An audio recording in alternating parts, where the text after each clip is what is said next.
छत्तीसगढ़ से भी लगातार तस्वीरें हम आपको दिखाएंगे और इस बीच एक बड़ी खबर, किरण सिंह देव ने अपना वोट डाला। भारतीय जनता पार्टी के प्रदेश अध्यक्ष किरण सिंह देव अपने बूथ पर पहुंचे और अपना वोट कास्ट उन्होंने किया। किरण सिंह देव इस बार लोकसभा चुनाव के इस लोकतंत्र के महापर्व में, महाउत्सव में हिस्सा लेने अपने पोलिंग बूथ पर पहुंचे परिवार के साथ और वोट देने के बाद उस अंगुली पर लगी नीली स्याही का निशान दिखा करके उन्होंने ये सुनिश्चित किया लोकतंत्र में अपनी भागीदारी, अपनी जिम्मेदारी का निर्वहन उन्होंने किया। तो आप भी घरों से बाहर निकलिए और अपनी इस जिम्मेदारी का निर्वहन कीजिए। आज मध्य प्रदेश की 6 और छत्तीसगढ़ की 7 सीटों पर वोटिंग हो रही है। बीजेपी के प्रदेश अध्यक्ष किरण देव सिंह यहां पर पहुंच चुके हैं 130 मतदान केंद्र पर और आप देखिए यहां पर अपना पर्ची ले रहे हैं और उसके बाद जाएंगे।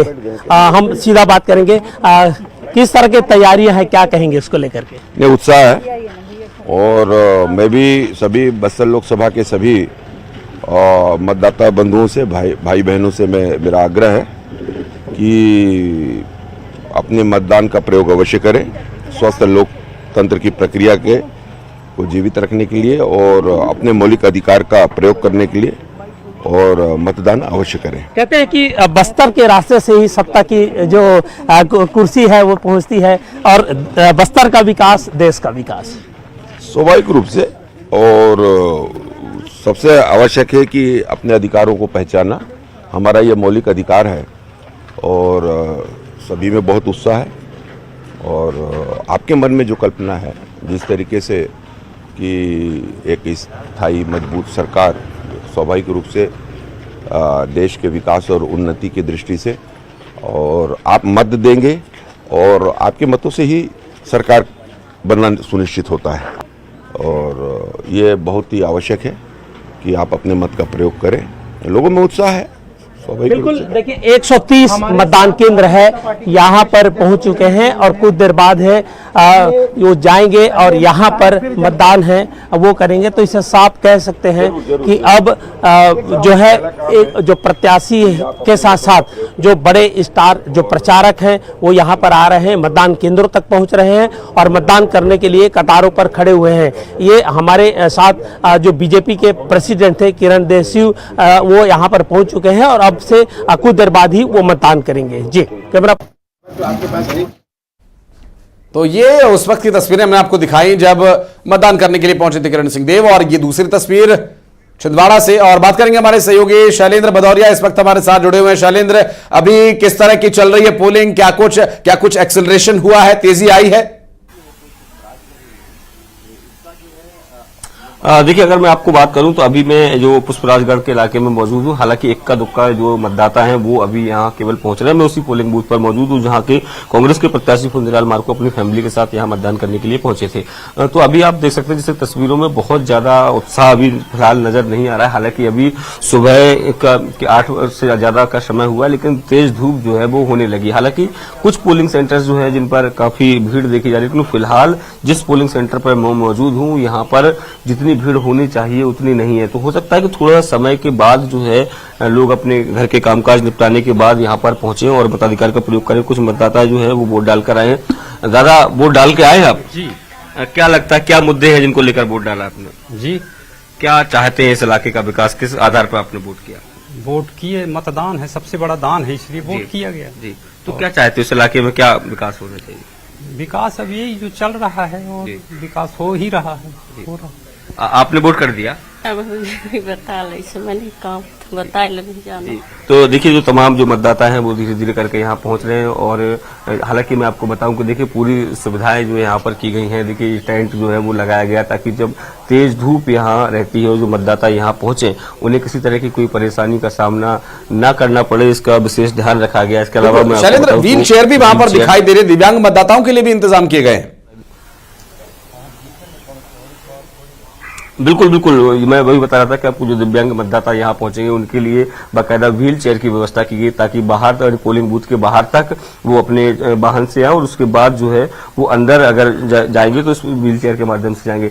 हेल्थ के लिए भी तमाम जो सुविधाएं यहाँ पर देखिए की गई। तस्वीरों में आपको दिखाऊंगा कि अगर कोई मतदाता या जो कर्मचारी मतदान में लगे उनको किसी तरह की कोई परेशानी होती तो प्राइमरी चेकअप की जो व्यवस्थाएं हैं वो यहाँ पर की गई है। तो तमाम जो व्यवस्था मतदान केंद्र पर पूरी है और सुरक्षा के लिहाज से भी तैयारियां की गई हैं।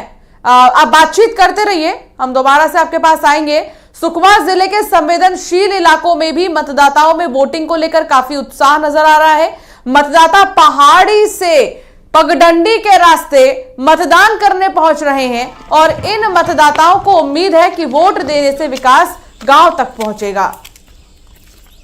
ये तस्वीर आप देखिए कैसे मतदाता जो हैं और अर्चिका, ये जो दो तस्वीरें अभी इससे पहले की जो तस्वीर थी और ये जो तस्वीर है, ये सब कुछ एक बड़ा संदेश देती हैं। एक तरफ हमने एक ऐसा पोलिंग सेंटर देखा जहां पर प्राइमरी हेल्थ चेकअप की व्यवस्था है, शैलेंद्र दिखा रहे थे, वहां पर व्हील चेयर की व्यवस्था है, लेकिन ये तस्वीर सुकमा से जो सामने आई, ये असल तस्वीर है लोकतंत्र की खूबसूरती की। पगडंडियों से होते हुए जो दिहाड़ी मजदूरी करने वाले, किसानी करने वाले, आदिवासी क्षेत्र में रहने वाले, सुविधाओं से अभी शायद इनका सामना, इनका वास्ता भी पड़ा नहीं है, लेकिन इस उम्मीद में कि शायद कल कुछ बदले, वोट करने पहुंच रहे हैं। आज देश का सबसे बड़ा पर्व लोकतंत्र का पर्व है। आज सुबह से ही जिले में मतदान शुरू हो चुका है और लगभग ग्रामीण इलाकों में काफी भीड़ देखी जा रही है। और इस वक्त मैं खड़ा हूं, यहाँ से ठीक 3 किलोमीटर दूर गांव है और गांव जो है पहाड़ी के उस पार है, लेकिन सुबह से ग्रामीण जो है मतदान करने को लेकर उत्साहित हैं और 3 से 4 किलोमीटर की दूरी पैदल चलकर मतदान करने के लिए सुबह 5 बजे ही घर से निकल गए हैं और सुबह जाके मतदान केंद्र जाके जो है मतदान कर रहे हैं। पहाड़ी के उस पार गांव है, एक पहाड़ी को पार करने के बाद जो है पैदल मतदान करने के लिए पहुंचे हैं। इस वक्त मेरे साथ देख सकते हैं आप किस तरीके से ग्रामीण जो है धीरे धीरे करके मतदान करने के बाद वापस लौट रहे हैं, क्योंकि ये इलाका काफी गर्म है और गर्मी के चलते मतदाता सुबह से ही मतदान केंद्र पहुंचे हैं और अपने मत का उपयोग किए हैं। ये लोकतंत्र पर्व की खूबसूरती है। लोकतंत्र को मजबूत करने के लिए ग्रामीण किस तरह से पैदल चलकर संघर्ष करते हुए मतदान केंद्र तक पहुंच रहे हैं। इस वक्त ग्रामीण है, उनसे बात करने की कोशिश करते हैं। क्या नाम है आपका? कितना किलोमीटर दूर पैदल आए हो? 3 किलोमीटर। पहाड़ी के उस पार गांव है आपका? पहाड़ी के उस पार। अच्छा, तो आप वोट करने आए हो, आप क्या सोच रहे हो वोट करने को? पानी टंकी और रोड। पानी टंकी और रोड को जी, और आवास घर के लिए। आपका क्या नाम है? नींगा। तो आप मतदान करने आए हो, क्या सोच रहे हो? वही वाला सर, पानी टंकी और रोड गर्म।